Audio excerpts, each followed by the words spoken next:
The discussion delves into the nuanced world of polar exploration, focusing on the exacting distinctions between terms like unsupported and unassisted travel. Our guest brings clarity to this exciting yet challenging field, sharing insights from his solo journey across Antarctica.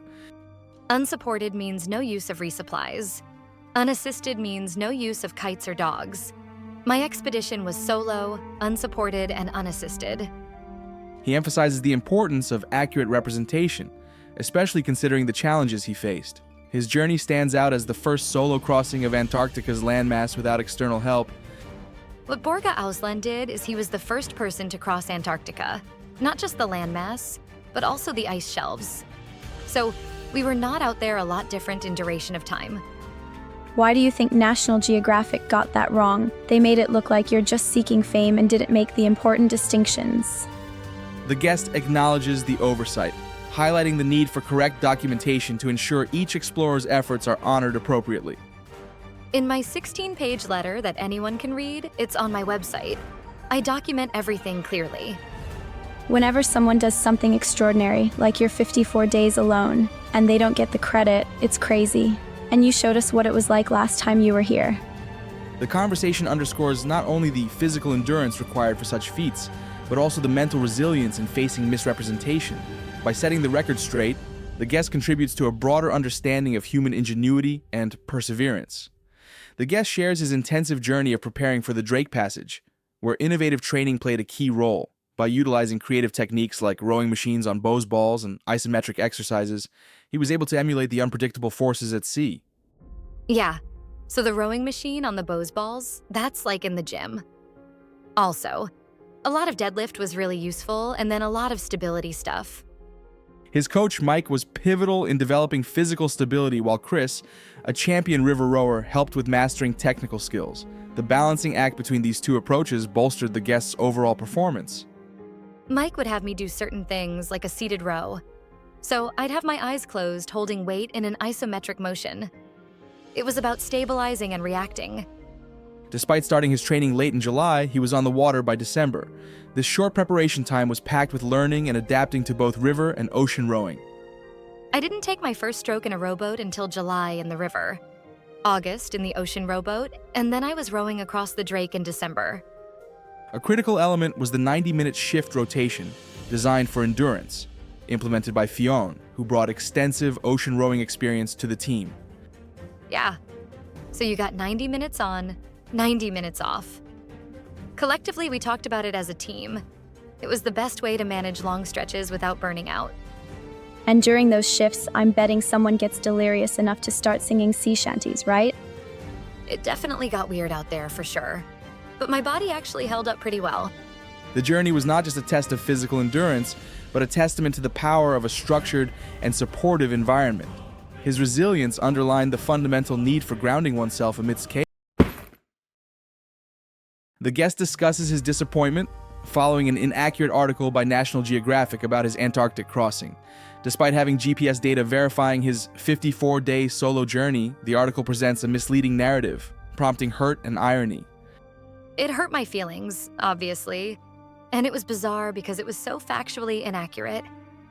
National Geographic is a magazine I've looked up to my entire life. They made you out to be a liar. Despite meticulously logging his journey and sharing his data, criticisms came despite his transparency. He emphasizes his intent to uplift others through his book, Grounded in Truth. 54 days across Antarctica. I also had a GPS on me the entire time. It was completely transparent. I try to keep my head up. I wrote this book to inspire others to step outside their comfort zone. Well, the good news is this will reach way more people than that article.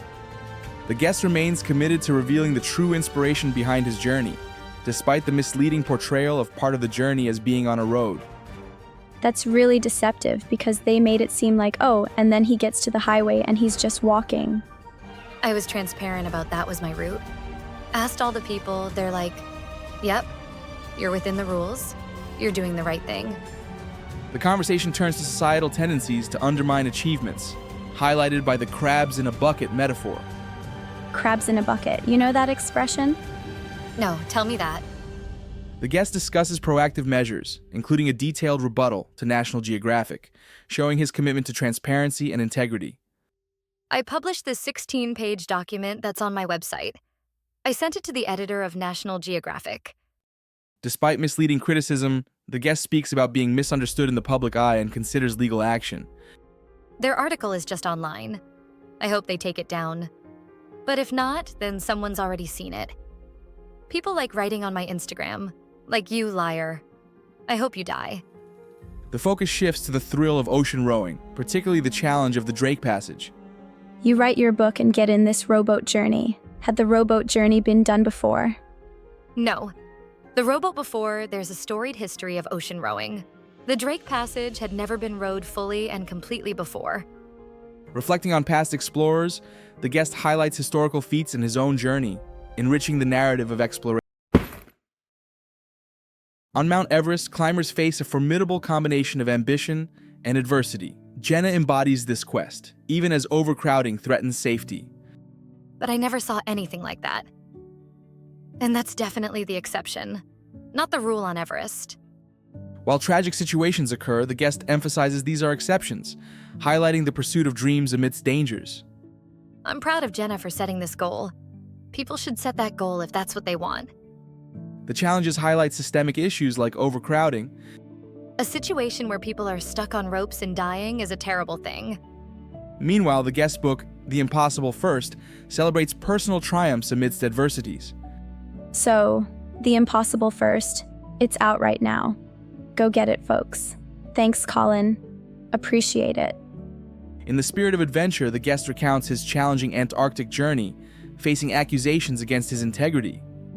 Dragging 300 pounds on snow and ice is no easy road. Skepticism about tracks highlights the rugged conditions he faced. No paved roads here. It was the safest and only route supported. He insists on transparency and the importance of honest documentation. Imagine baseball suddenly deciding all games are 10 innings. You can't change fundamental rules retroactively. Lou Rudd, his fellow explorer, used the same route, reinforcing no undue advantage was gained. The guest embarks on a bold ocean rowing adventure, partnering with a visionary leader and an experienced logistics team. Energized by curiosity, he dives headfirst into this complex endeavor. The curiosity inside of me got the best of me. And I said, let's do this. What are you thinking? Initially hesitant after recent Antarctic exploits, he couldn't resist the venture. His curiosity overtook him, and he embraced this challenge to push boundaries. My team kind of wrapped our arms around the logistics side, and he was the visionary. It was super cool to team up after doing something alone. Now, your Antarctic crossing was incredible, but there was some controversy with National Geographic, right? Addressing inaccuracies in a National Geographic article, the guest is committed to truth and clarity. He challenges misrepresentations by sharing a detailed 16-page response. I published a 16-page letter asking them to retract it. Borge Ousland is incredible, but his expedition was assisted using a kite. That's impressive, clearing up confusion and showcasing both yours and Ausland's phenomenal achievements. A transformative journey into rowing sets the stage for our guest. Guided by Mike McCaskill, renowned for astonishing feats, he embarks on intensive training, defying age and experience. I've never rowed ever in my life. I'm 34 years old, but that doesn't mean I can't learn now to row. Exercises simulate unpredictable conditions, teaching mental fortitude and adaptability. The inventive practices exemplify the guest's commitment to growth and potential greatness. We did all sorts of creative things. He started putting a rowing machine on Bosu balls, and he starts shaking it around. Filming adventures across the Drake Passage, the guest embraces personal growth. This isn't just travel, it's about testing limits and expanding life's possibilities. Life ranges from 1, the worst day, to 10, the best day. I'm afraid of a life between 4 and 6, stuck in comfort. The journey to climb Everest symbolizes breaking personal boundaries. The guest inspires others to pursue their own Everest, whatever it may be. I'm supporting Jenna in climbing literally her Mount Everest. The path to Everest is not without challenges. Both the guest and his wife see parenthood as the next big adventure, with the journey to Everest devoid of crowds presenting its own risks. We actually made the decision to unclip from the ropes. Climbing unroped of this section felt safer. This spirit exemplifies living fully, Embracing challenges head-on, the Antarctic journey becomes a canvas for reflection, illustrating resilience and limitless human potential. In that vast emptiness, memories resurfaced like lucid dreams.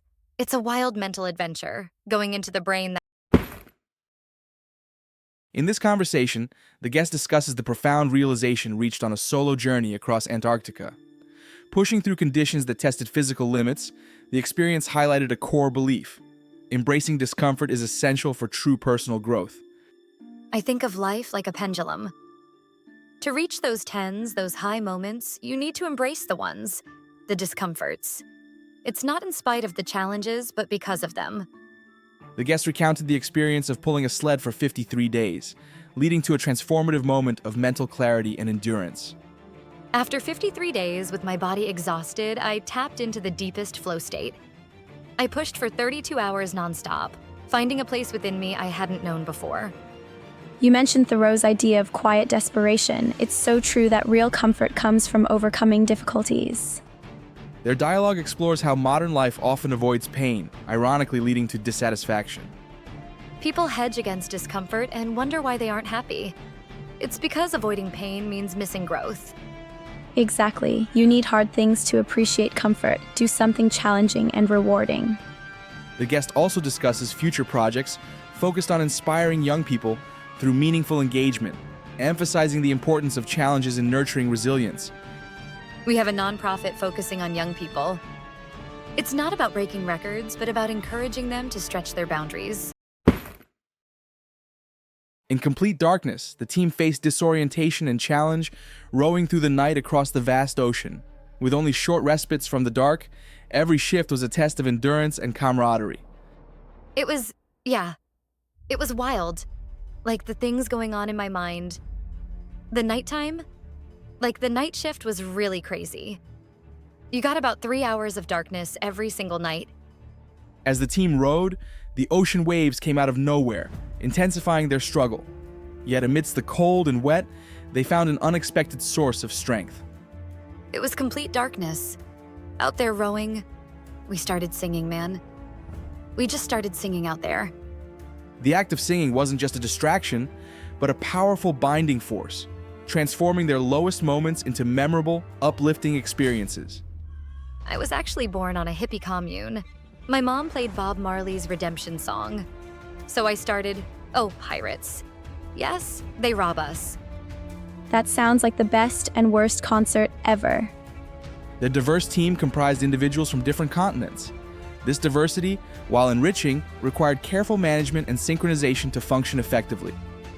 We've got guys from 4 different countries. Required some really diligent kind of human dynamics to bring it all together. The group prepared intensively in Scotland, where the real logistical challenge began. Communication was key, and Andrew Town played a crucial role in facilitating open discussions. Andrew Town, he's like facilitates all these conversations. He goes, "Hey guys, we need to have a real conversation about teamwork." Even in tense moments, the focus was on honesty and trust. Conversations set expectations and intentions, creating a foundation to address any challenges that arose. Let's talk real. We've got to be able to say to each other, if we're having a bad day, just be honest. The complexities of organizing an Antarctic expedition are explored as Andrew Town's early team discussions highlight the importance of addressing interpersonal dynamics. It's not because I'm a bad person. We've got to support one another. Having that facilitated conversation early on was a turning point in the group dynamics. Antarctica's environmental regulations require a supervising vessel, creating opportunities for media integration. This led to collaboration with Discovery Channel, enhancing global engagement and educational outreach. The Discovery thing is a really cool part of this. Fionn, the legendary ocean rower, had the idea. But pulling it all together is complicated. Well, someone should just send a yacht next time. So, say you owned a yacht and you're like, you know what, I want to take my yacht to Antarctica. It's not something you can just do. There are environmental protections and laws. They leverage media partnerships to document the journey, using satellite technology to share in real time while staying self-supported. I carry this GPS and share it in real time. We built curriculums reaching 600,000 school kids around ocean and environmental learning. Your social media game is strong, even on that rowboat. It's nice they were with me. If things go sideways, it's over. The unsupported part means once launched, they couldn't touch us. On a daring rowboat expedition across the Drake Passage, a team of 6 faced extreme challenges in one of the most unforgiving environments on Earth. They adapted their experiences to survive the harsh conditions. The sleeping arrangements were intimate. There were compartments, tiny little compartments. You'd be astonished how our team of 6 managed such cramped quarters, alternating between rowing and resting. Squeezing into those spaces sounds like trying to fit a puzzle piece where it doesn't quite belong, right? Exactly. 3 would row while 3 slept, and it was anything but glamorous. We had a captain, Fionn Paul, an ocean rowing legend. Fionn Paul, a world-renowned rower, led the team using his extensive knowledge to transform their collective inexperience into a successful expedition. I barely knew the team. Some faces were vaguely familiar from college, but most were strangers. We joined forces under unique circumstances, exploring dynamics we'd never tried before. The expedition navigated not only the relentless sea, but also the intricacies of international logistics, like treaties and transporting equipment. Fionn had a vision. He'd been dreaming of crossing this passage, overcoming complicated logistics. Imagine treaties for Antarctica, moving the boat through the Panama Canal. It was an ordeal. Their journey highlighted the human capacity for resilience and the necessity of forging new pathways to achieve groundbreaking feats. After my solo journey, Fionn suggested returning to Antarctica, this time in a rowboat. This journey epitomized the raw essence of human power as they faced the chaotic forces of the sea without engines or sails. It was just under 2 weeks of rowing, solely dependent on our strength and a solar-powered desalinator for water. Did it actually work out in those conditions?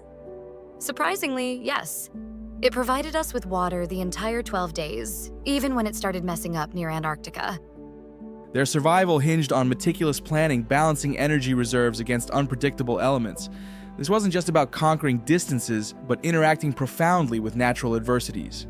Navigating the Drake Passage, a team faced relentless waves with nutrition playing a crucial part in maintaining their strength. Bars crafted for their specific needs fueled both body and spirit.